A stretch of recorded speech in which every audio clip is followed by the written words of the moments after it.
దళిత క్రైస్తవుల అస్తిత్వాన్ని, హిందువులకు ఉండే స్వేచ్ఛను, దళిత క్రైస్తవులకు ఉండే స్వేచ్ఛను కాపాడుకునే దిశగా మనం ముందుకు సాగుదాం.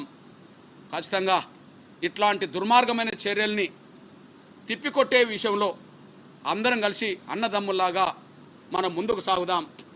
కొన్ని విషయాల్లో మనకు భిన్నాభిప్రాయాలు ఉండవచ్చు, కొన్ని విషయాల్లో మన మధ్యలో చిన్న విషయాల మీద ఏదో అభిప్రాయ భేదాలు ఉంటే ఉండవచ్చు. అయినప్పటికీ ఇది టోటల్గా మన దళితుల అస్తిత్వం, ఆత్మగౌరవ సమస్య. ఇది ఉమ్మడి సమస్య. దీన్ని ఎదుర్కోవాల్సిన బాధ్యత కూడా మన అందరి మీద ఉన్నది. ఆ విషయంలో ఒకరి మధ్యలో ఒకరికి ఉండబడే అపోహలను తగ్గించుకుందాం, భిన్నాభిప్రాయాలను కూడా తగ్గించుకుందాం.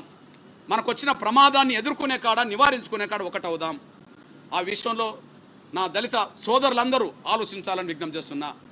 అదే సమయంలో అక్కడక్కడ సోషల్ మీడియాలో లేకపోతే ఇతరత్ర మీడియాలో మాదిగల మధ్యలో ఏదైనా చిన్న సమస్య ఉత్పన్నమవుతే దాన్ని పెద్దదిగా చేసే ప్రయత్నం ఎంఆర్పిఎస్ వైపు నుండి చేయొద్దని, మాల వైపు నుండి కూడా చేయొద్దని, మన మధ్యలో చిన్న అభిప్రాయాలు భేదాలు ఆయా గ్రామాల్లో చిన్న సమస్యలు ఉన్నా కూడా అది సామరస్యంగా పరిష్కరించుకునే దిశగానే, అది అన్నదమ్ముల్లాగా పరిష్కరించుకునే దిశగానే మనం ముందుకు సాగుదాం.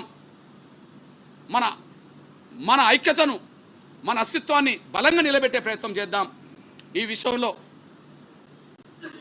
ఎవరైనా సరే సమయం పాటించాల్సిందిగా, ఎట్టి పరిస్థితుల్లో రాబోయే రోజుల్లో సోషల్ మీడియాలో చిన్న చిన్న మాదిగల భిన్నాభిప్రాయాలని ఎవరు కూడా ఎక్స్పోజ్ చేయకుండా, ఎక్కడ చిన్న సమస్య ఉత్పన్నమవుతే అక్కడనే మనం పరిష్కరించుకునే విధంగా, సహనంతో పరిష్కరించుకునే విధంగా, సోదరత్వంతో పరిష్కరించుకునే విధంగా ముందుకు రావాలని చెప్పి, అది ఎంఆర్పిఎస్ నాయకత్వం కూడా పాటించాలని చెప్పి నేను విజ్ఞప్తి చేస్తున్నా. నా మాల ఇతర దళిత సంఘాలు కూడా నేను విజ్ఞప్తి చేస్తున్నా. ఈ వచ్చిన ప్రమాదాన్ని నివారించుకునే కానీ మనం ఉండాలి, కానీ మన చిన్న చిన్న అంశాలను మళ్ళీ ఎక్స్పోజ్ బలంగా చేసుకోకుండా సామరస్యంగా పరిష్కరించుకునే దిశగానే మనం ఉండాలని చెప్పి నేను సవినంగా విజ్ఞప్తి చేస్తున్నా.